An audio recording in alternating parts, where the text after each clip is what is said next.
welcome back to all my tiny tots, little ones, big kids, tweens, teens, everyone in between, CG, slips, and adults. I'll have to double check this later as to what chapters I read last week, but today we are doing 32, 33, 34, 35, and 36, I think. I apologize, I'm terrible at remembering things. Anyway, so let's get right into the video. Chapter 32, CG Nihachu with Little Jack Manifold TV. Jack had been in Germany for about 2 weeks now, and he had to admit it was a really pretty country. He sighed as he and Nikki walked through the streets. A small headache pounded at the back of his brain. He knew it was because he was pushing his headspace off, but he wasn't about to tell his caregiver that. So I know this really cute cafe just down the street, Nikki says in her usual soft tone as they continue to walk. Jack perks up a bit, head tilting towards her to indicate that he's listening. Nikki smiles and grabs the other's hand, swinging their now conjoined hands back and forth. Jack ignores the fuzzy feeling that is now more apparent than before. Nikki gives him a side glance as they stop in front of the cafe she had mentioned. They head inside and walk up to the front counter. The worker strikes up a conversation with Nikki, as she's a regular at this particular place, as Jack lets his mind wander just a little bit and looks around the shop. It was indeed a cute shop, a buttercream yellow on the wallpaper and different stands of sweets resting on top of the counter on display. Ornately decorated white chairs and tables were placed on the checkered floor. It had quite a charming aura to it, an inviting one, Jack thought. Jack! Nikki's voice broke him out of his daze as he quickly looked over at her with wide eyes. Nikki let out a sigh of relief and grabbed the other's hand again. "Are you all right, Jackie?" she murmured softly. He melted at the nickname, his favorite when he was little. Jack only nodded. He couldn't seem to get words out at the moment. He looked up at Nikki, and she looked back down at him. "Yes, Bubs?" she asked. Jack pointed to something that he had recognized the order for, as Nikki had taught him a little bit of German while he had been staying there. She smiled and turned back to the worker, placing both of their orders. A few moments later, and she took her drink and handed Jack his. She had gotten a strawberry drink while Jack had wanted a hot chocolate. Oh, I can't read. "Careful, sweetheart, it might be a bit hot yet," Nikki warned quietly as they exited the cafe. Jack nods and blows on his drink before taking a small sip. It was so good. He did a small happy dance and grinned up at Nikki. She grinned back and realized they were about a block from her house. "Would you like me to pick you up, kiddo?" she asked. Jack shook his head and instead reached for Nikki's hand. The mentally older smiled down at the younger and began to swing their conjoined hands back and forth.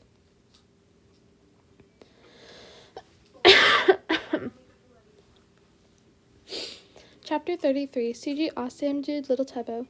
Sam was walking down the prime path when he heard soft sobs. After a few minutes, he caught sight of a young brunette in a yellow and brown sweatshirt with blue overalls.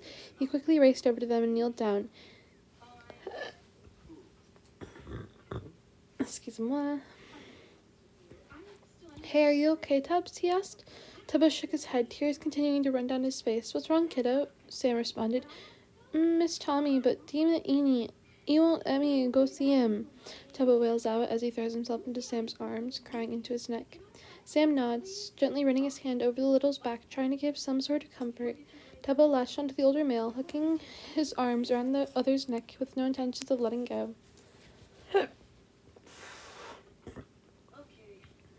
Excuse-moi. Sam frowns.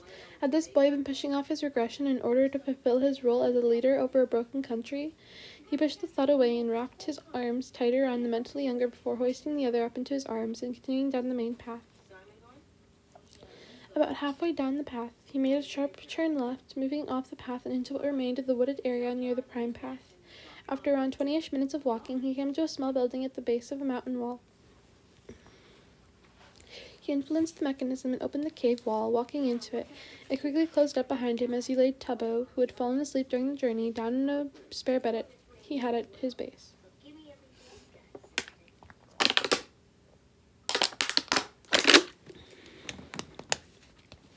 The space in question was for when he both babysat for others and for when his sons were growing up. Hardly anyone knew the location of this base or how to activate the mechanism.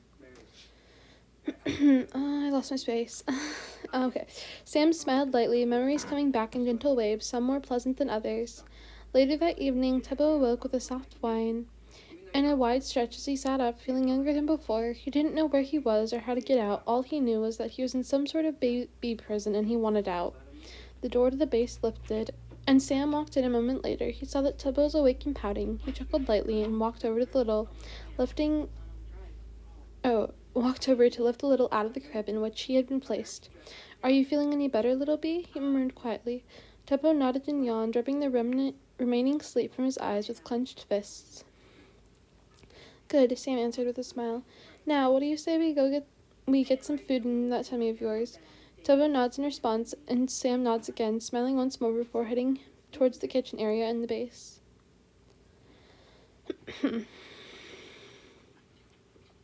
Chapter 34, CG Eret Little Dream. Eret slipped into the house, closing the door behind herself silently, and readjusted the bag on her arm. They made his way into the kitchen and grabbed the bowl, setting it down on the counter. She opened the box, and they grabbed the scissors and cut open the bag within the box. He poured the mix into the bowl, and she grabbed out the other ingredients they needed to add to the mix. He added in the correct amounts of what was needed, then stirred everything together. She sprayed the muffin tin, and then they poured the batter into each mold. Once that was done, he placed the tins into the oven and started the timer. About 30 minutes later, Dream crawled down the stairs, a soft whine drawing from his mouth as he slipped down from the last step to the floor, landing bottom first on the floor. He bites back tears and crawls towards the living room. He thought he was home alone as usual, but he found Eret, his caregiver, in the living room, sitting and working on crocheting something. Dream crawls over to him and climbs up into her lap. Eret wraps their arms around the younger boy's waist. "Good morning, kiddo," he murmurs. Dream relaxes into the older as Eret scoops the younger up into her arms. "How about some breakfast, sweetheart?" they ask. Dream nods a little bit and wraps his arms around Eret's neck, his legs instinctively wrapping around the older's waist. Eret carries the mentally younger to the kitchen with ease. He carefully places the boy down on the countertop. Dream lets out another soft whine. Once he's placed down, Eret coos lightly. "It's all right, sweetheart. Mama's not going anywhere," she murmurs to the younger. Dream lets her go, still keeping a sharp gaze on them until a butterfly outside the window distracts him. Eret chuckles lightly to himself before cutting one of the muffins in half and placing the two halves on a small cartoon character based plate. She carefully spreads some butter onto the muffin halves, then places the plate down on the counter before making up a bottle of milk. Once done, they grabbed the plate and the bottle and walked over to the table, setting the plate and bottle down at the table. He then went back over to the counter and picked up Dream, carrying the mentally younger over the table and placing the little into his chair. Dream babbled lightly as Eret helped him eat his breakfast. Once breakfast was done, Eret began running a bath for the mentally younger. The tub, now about a quarter full with bubbles, was ready for the little, but Eret couldn't seem to find him anywhere. He knew that the little disliked bath time unless he had a few toys as well to keep him distracted while Eret helped wash him up. So Eret went on the hunt for the younger.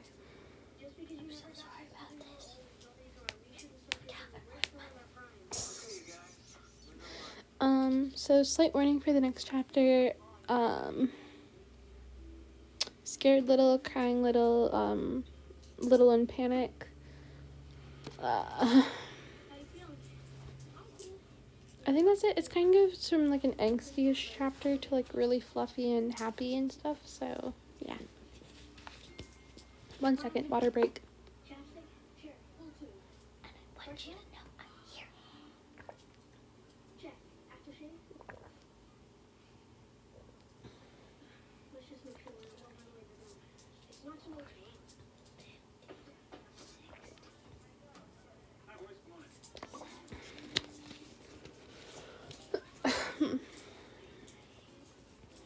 Chapter 35, Little Tommy in It, CG's SBI and Mumza. So for those of you that don't know, SBI are Philza, Wilbur, Tommy, and Techno. I also kind of consider Tubbo to be part of this, but he won't be included in this story. Tommy ran forward, his legs going as fast as they could take him. He was scared. Mumza had found the little nubs where his wings should be when she was helping him get dressed. He hadn't known how to react from past experiences and bolted. Faces and voices flashed through his mind when Tommy's world came crashing down around him.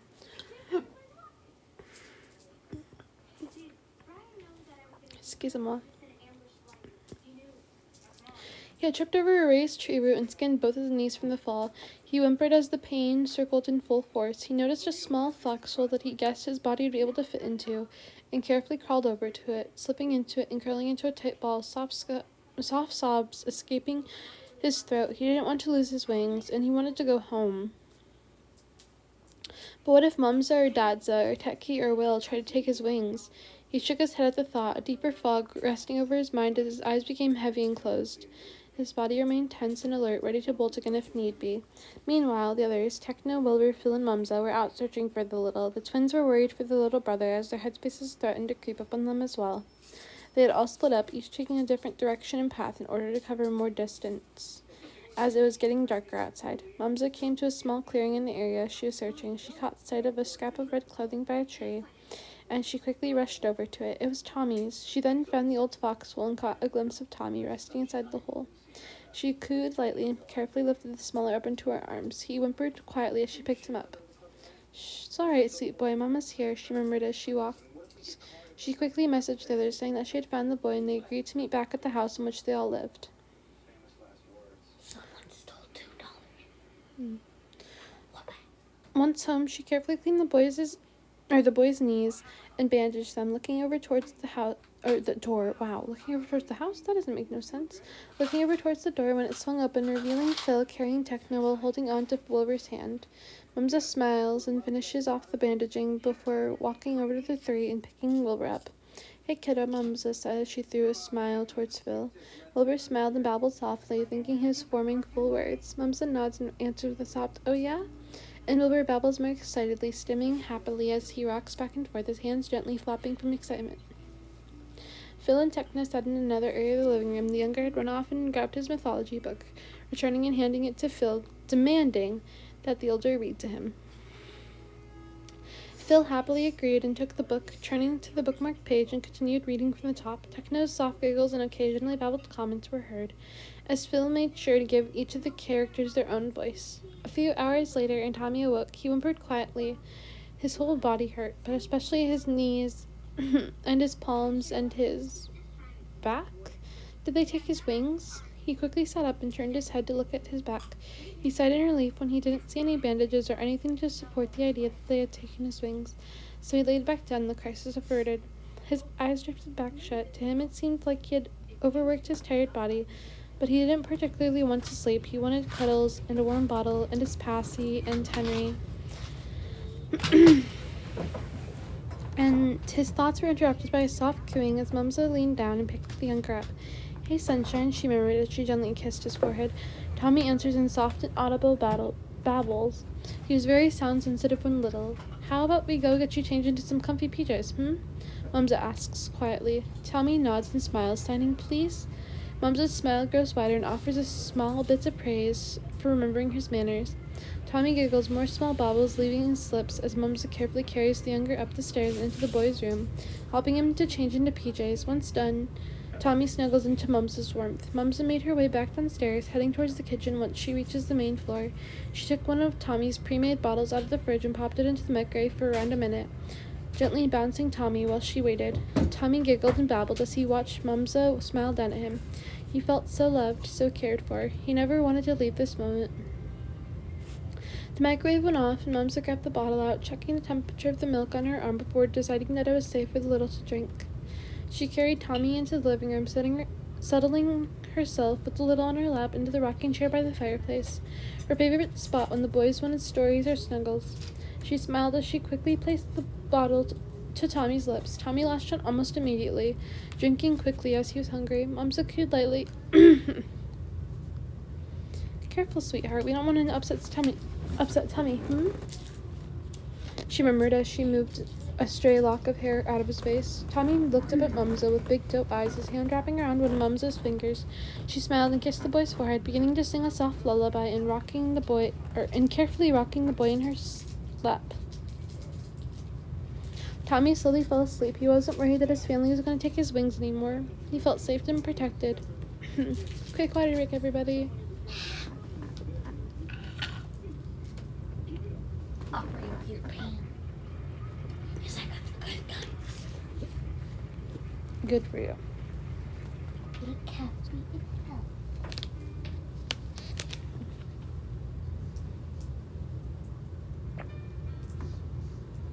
John Hamilton.